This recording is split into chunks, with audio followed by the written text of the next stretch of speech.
उम्मीद करते हैं आप सब अच्छे होंगे और अपनी पढ़ाई में मस्त होंगे। मुझे मालूम है कि आप सब मेरा इंतज़ार कर रहे हो और मुझे ये भी मालूम है कि पेपर आपका उतना अच्छा नहीं गया है जितना जाना चाहिए था। और पेपर में भी बहुत सारी चीज़ें हैं जिसको लेके हम आज डिस्कस करेंगे। और आपके मन में जो सवाल उठ रहे हैं उन सारे सवालों का आपको सटीक जवाब देंगे और आपके हर समस्या का हम समाधान आज निकालेंगे। आपको वीडियो के लास्ट तक बने रहना है। देखिए 21 तारीख को आपका हॉस्टल वार्डन का एग्ज़ाम था। सारी चीज़ें आपको उपलब्ध कराई गई थी। सारे क्वेश्चन आपको मेरे द्वारा बता दिए गए थे कि ऐसे ऐसे इन सेक्शन को आप इस तरीके से पढ़ के जाइएगा और पूरा कमांड बना के रखिएगा। पेपर भी आपने दे दिया है और ये भी है कि पेपर उतना अच्छा नहीं जा पाया। क्यों नहीं जा पाया, उसके पीछे जो सबसे बड़ा जो कारण है जो अभी तक हम लोगों ने एनालाइज किया है उसमें कारण है मैथ का सेक्शन।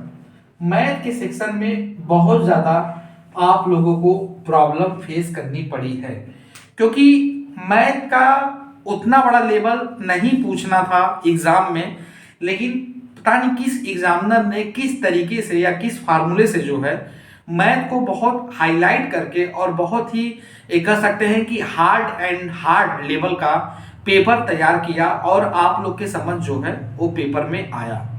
उसका मात्र एक ही कारण था, मैथ हार्ड आने का एक ही कारण था कि हॉस्टल वार्डन में नंबर ऑफ फॉर्म ज्यादा पड़े थे और मैथ का सेक्शन नो डाउट अकेले 30 नंबर का पूरा था। तो एग्जामिनर जिसने भी जो मैथ का जो पेपर बनाया उसने मैथ के डिफिकल्टी लेवल को बहुत हाईएस्ट रख दिया। इतना हाईएस्ट नहीं रखना चाहिए था, ये सरासर गलत है। एक तरह से अगर हम बात करें तो जो सीजीएल के जो बच्चे हैं जो एग्जाम दे रहे हैं या जो रेलवे का बराबर एग्जाम देते हैं, एसएससी वगैरह का एग्जाम देते हैं, वो सब बच्चे भी उस मैथ के पेपर में अपने आप को लाचार होते हुए देख रहे थे। ऐसा नहीं कि उनको आता नहीं था, आता था, लेकिन उस हिसाब से टाइम का भी मैनेजमेंट करना था, सारे क्वेश्चन को भी टचअप करना था, सब कुछ देखना था। और यहाँ पे एग्जामिनर ने ऐसा साइकोलॉजी लगाया, साइकोलॉजी लगाने का इन द सेंस कि नंबर ऑफ फॉर्म ज्यादा पड़े थे, वहां पे छटनी करनी थी और छटनी करने के एवज में उन्होंने क्या किया कि मैथ का लेवल ही जो है सुपर हार्ड बना दिया और यही जो है आपको यहाँ पे प्रॉब्लम क्रिएट कर दिया। ठीक है, लेकिन इसमें घबराने की बात नहीं है, चिंता की बात नहीं है। बाकी देखिए मैं अपनी ओर से एक बार फिर मैं बता दूं, अगर हमने आपको जीके पढ़ाया, रीजनिंग का पढ़ाया, आपको पूरा कंप्यूटर पढ़ाया, लैंग्वेज पढ़ाया, क्वेश्चन तो सब में आपको आते हुए दिखाई दिए और आप सब ने लगाया भी, कोई आपको दिक्कत नहीं हुई। और स्पेशली जो बच्चे कंप्यूटर का सेक्शन लगाए होंगे वो तो बहुत खुश हुए होंगे, कोई दिक्कत नहीं। मैथ में दिक्कत इसलिए हो गई क्योंकि मैथ हार्ड में हार्ड लेवल का आ गया। सिलेबस वही था, सब कुछ वही था, बस ये था कि जो क्वेश्चन की एक लिमिट होती है ना, क्वेश्चन की अपर लिमिट यहाँ पर पूछ दी गई। ये चीज एग्जामिनर को नहीं करना चाहिए था। और अब इसमें अगर मैं आपको सीधे मैं फार्मूले पे आ जा रहा हूं, आपके मन में उठ रहे सवाल को आ जा रहा हूं। अब मन में ये आ रहा है कि सर कट ऑफ क्या बनेगा, कट ऑफ क्या हो सकता है, किसको हम आधार मान के चले और टीयर 2 की प्रिपरेशन स्टार्ट करें कि नहीं करें। तो देखिए मेरे हिसाब से मैथ बहुत ही सुपर हार्ड लेवल का आया था, तो उस हिसाब से कई सारे बच्चों से बात हुई जो अलग अलग कोचिंग के भी बच्चे हैं, जो कि वो भी अलग अलग टीचर से पढ़ाई करते हैं और उनके मैं टच में रहता हूँ, उनसे भी बात होती है, वो यहाँ भी जुड़े वहाँ भी जुड़े हैं, उनका भी पेपर अच्छा नहीं गया। बहुत सारे बच्चों से बात किया गया, लिटरली सबका यही है कि सर पेपर हम और अच्छा कर सकते थे, लेकिन मैथ में ऐसा हमें उम्मीद नहीं था, हमने जो सोचा उस हिसाब से हमें मैथ मतलब नहीं दिखाई दिया। बहुत बच्चों को जीके वाले सेक्शन में भी प्रॉब्लम हुई कि सर मैथ तो एवरेज हम कर ले गए, लेकिन जीके में बहुत सारे क्वेश्चन जो है हम मिस आउट कर रहे थे। तो सबका यहाँ पे अलग अलग का नाम था, मैक्सिमम बच्चों का यही था कि मैथ वाले सेक्शन में हमें प्रॉब्लम हुई। अब सारे बच्चों से जब मैंने बात की, अलग अलग जो कोचिंग वाले भी बच्चे हैं सबसे बात की, तो अराउंड जो सबका एक स्कोर बन रहा है, मतलब एक सुटेबिलिटी की अगर बात करें तो सबका स्कोर जो बन रहा है वो 65 के नीचे या फिर आपका 70 के अंदर ही बन रहा है, उसके ऊपर किसी का भी स्कोर नहीं जा रहा है। बहुत ऐसे भी बच्चे हैं जो लेबोरियस बच्चे हैं, अच्छे बच्चे हैं, उनका 60 नंबर के आसपास भी जो है नंबर बैठ रहा है। किसी का 58 बन रहा है, किसी का 59 बन रहा है, किसी का 57 बैठ रहा है। और ये एक या दो बच्चों की बात नहीं है, क्योंकि पूरा एनालाइज करने में समय लगता है, सबसे बात करने में समय लगता है। ये करीब 30 से 40 बच्चों से बात किया गया है, अलग अलग समूहों से और अलग अलग कोचिंग से सबसे बात किया गया है, और भी बच्चों से जो है व्हाट्सएप पे बात किया गया है, जहां पे ये पूरा डाटा मैं आपको यहाँ पे बता रहा हूं। तो ये है यहाँ पे हिसाब किताब। अब यहाँ पे सबसे बड़ा सवाल कि सर कट ऑफ क्या बन सकती है। तो देखो, जिस हिसाब से मैथ पूछा गया था उस लेवल का, तो मुझे नहीं लगता है कि कट ऑफ आपकी 70 के ऊपर जाएगी, या ऐसा कोई होगा कि जिसका कट ऑफ जो है 70 के ऊपर देखने को मिलेगी। बहुत होगा उड़ के 70 के ऊपर का, एक हम ये कह सकते हैं कि 70 के ऊपर बहुत अगर होंगे तो मान के चलिए कि 300 लोग होंगे कि जो 70 के ऊपर जाएंगे। 300 या 400 लोग होंगे, मान के चलिए कि 400 लोग होंगे जो 70 के ऊपर जाएंगे, यानी कि उनका जो मेरिट है वो 70 के ऊपर बनेगा। बहुत ऐसे बच्चे होंगे, मान के चलिए कि 1000 ऐसे बच्चे होंगे कि जिनका जो मेरिट है वो आपका जो है 68 पे या 65 के आसपास बनेगा। और इसमें अगर मास लेवल पे अगर देखें तो बहुत ऐसे बच्चे हैं कि जिनका मेरिट जो है 60 और 62 पे जाएगा। तो ये तो मैं एक फैक्चुअल डाटा दे रहा हूं, क्योंकि जो नंबर ऑफ सीट है, हमें नंबर ऑफ सीट को लेके चलना है। नंबर ऑफ सीट आपकी कितनी है? 600 प्लस है, और उस हिसाब से कितने बच्चों को क्वालिफाई होना है? 10 गुना बच्चों को क्वालिफाई होना है। ठीक है, तो 10 गुना का हमें हिसाब निकाल के यहाँ पे लेके चलना है, और उस 10 गुना के हिसाब में जो अब तक जो हमें समझ में आ रहा है, समझ में ये आ रहा है कि अगर हम कट ऑफ की रेंज की अगर हम बात करें तो कट ऑफ आपका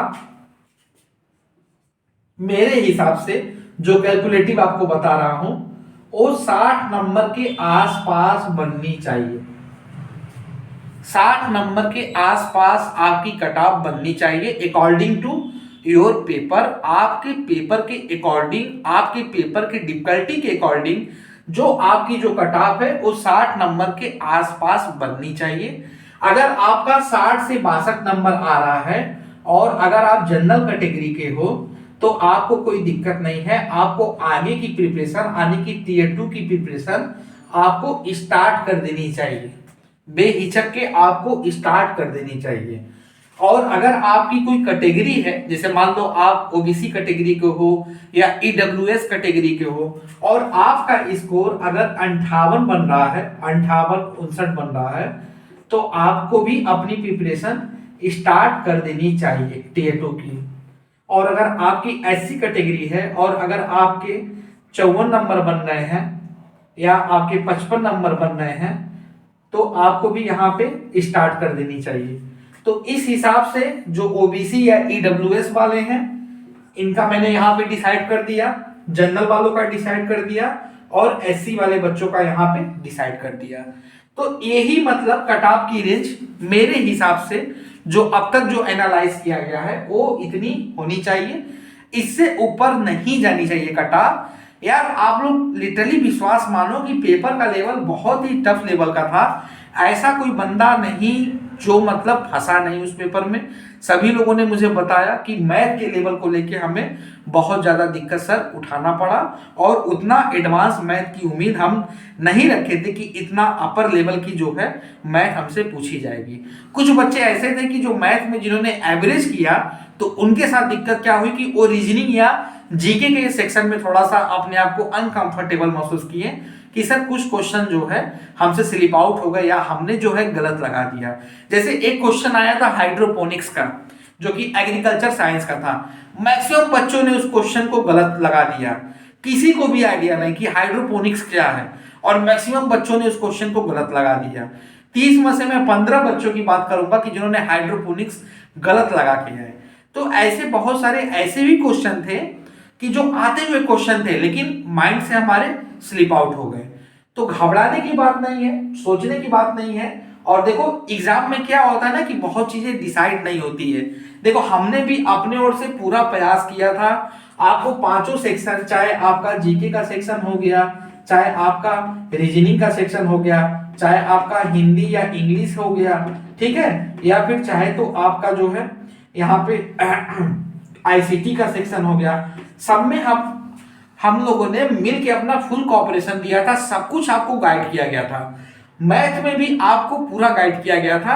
लेकिन हम लोगों ने यहाँ पे एक चीज गलती की, मैं अपनी भी गलती में मान रहा हूँ, इस वीडियो के माध्यम से मैं अपनी भी गलती मान रहा हूँ। ऐसा नहीं कि मैं कहीं मैं पीछे खड़ा हूं या फिर मैं उस बात को मैं दोब ले जाऊंगा या छुपा ले जाऊंगा। गलती ये है कि हम लोगों ने ये अंदाजा नहीं लगाया कि हॉस्टल वार्डन के पेपर में इतना हार्ड मैथ आएगा।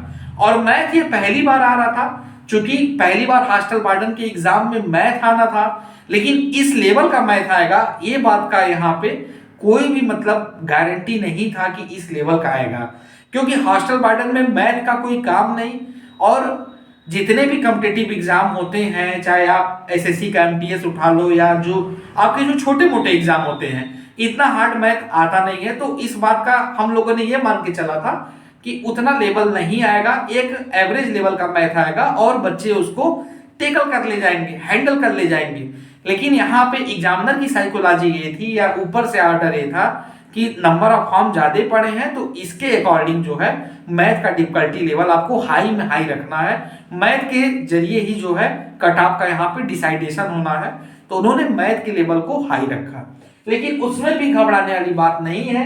यही आपकी कट ऑफ की रेंज मेरे हिसाब से होनी चाहिए।